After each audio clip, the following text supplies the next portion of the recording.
સુરતના વરિયાવ વિસ્તારમાં માત્ર 10 વર્ષની બાળકી અચાનક બેભાન થયા બાદ મોત નીપજ્યું હતું। પરિવારને જાણ કરાતા દોડી ગયા હતા અને બાળકીને ખાનગી હોસ્પિટલમાં ખસેડી હતી। જો કે ટૂંકી સારવાર દરમિયાન તેનું મોત નીપજ્યું હતું। એકની એક દીકરીનું મોત થતા પરિવારમાં શોકનો માહોલ છવાઈ ગયો હતો। મળતી માહિતી પ્રમાણે સુરતના વરિયાવ ગામ ખાતે આવેલ મદીના રેસિડેન્સીમાં મૂળ ધંધુકાના ઇકબાલ હબીલભાઈ ખલીફા રહે છે। પરિવારમાં પત્ની, દીકરો અને દીકરી છે। ઇકબાલભાઈ અડાજણ મામલતદાર મતદાન યાદી વિભાગમાં કામ કરી પરિવારનું ગુજરાન ચલાવે છે। દીકરી તમન્ના નજીકમાં જ આવેલ શિશુકુંજ વિદ્યાલયમાં ધોરણ 5માં અભ્યાસ કરે છે। પિતા ઇકબાલભાઈએ જણાવ્યું હતું કે ગતરોજ સવારે તમન્ના સ્કૂલે અભ્યાસ કરવા ગઈ હતી। ત્યારબાદ બપોરે ઘરે આવ્યા બાદ જમીને સૂઈ ગઈ હતી। ત્યારબાદ 4 વાગે ઉઠી હતી અને 5 વાગે નજીકમાં જ આવેલ ટ્યુશન ક્લાસમાં ગઈ હતી। ટ્યુશન ક્લાસમાં ગયાના 5 મિનિટમાં જ ફોન આવ્યો હતો કે તમન્ના અચાનક બેભાન થઈ ઢળી પડી છે, જેથી પરિવારજનો તાત્કાલિક દોડીને ટ્યુશન ક્લાસ પહોંચ્યા હતા। તમન્નાને તાત્કાલિક નજીકમાં આવેલ ખાનગી હોસ્પિટલમાં દાખલ કરી દેવામાં આવી હતી।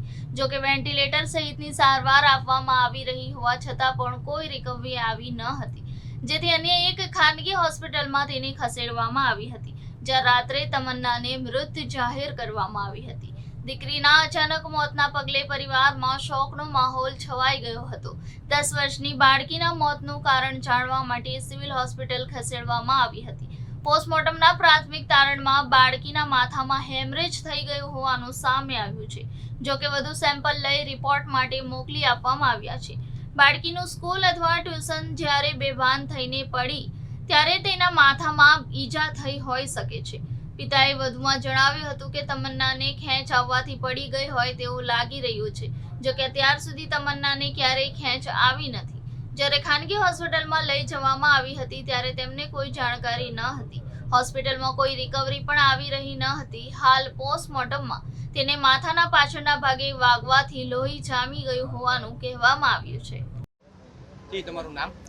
ઇકબાલભાઈ હબીબભાઈ ખલીફા। શું ઘટના બની છે? ગઈકાલે મારી છોકરી ટ્યુશનમાં ગયેલી અને ત્યાંથી ટ્યુશન ટીચરનો ફોન આવ્યો કે તમારી છોકરી બેભાન થઈ ગઈ છે, લઈ જાઓ। એની મમ્મી એને ત્યાં લેવા ગઈ અને મોરાભાગલ કઈ હોસ્પિટલ હતી? નહીં, મોરાભાગલ સર્કલ પર એક હોસ્પિટલ છે, એની અંદર દાખલ કરી। પણ પોસ્ટમોર્ટમમાં અમને બતાવવામાં આવ્યું છે કે છોકરી જ્યારે ખેંચ આવી અથવા કોઈ બી રીતે ચક્કર આવ્યા અને પડી ગઈ તો એને પાછળના ભાગમાં લાગેલું અને લોહી જામી ગયેલું। પણ ડૉક્ટરને એ વખતે કંઈ ખ્યાલ આવતો નહોતો। એમને ઘણી કોશિશ કરી રિકવર આવે એના માટે, પણ હૃદયના ધબકારા અને બંધ થઈ ગયા અને બ્લડ બધી જગ્યાએ પહોંચતું નહોતું।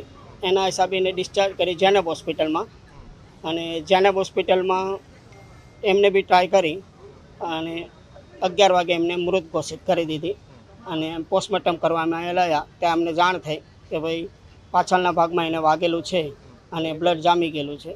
એના હિસાબે આ બધું બન્યું છે। તમે શું કામકાજ કરો છો?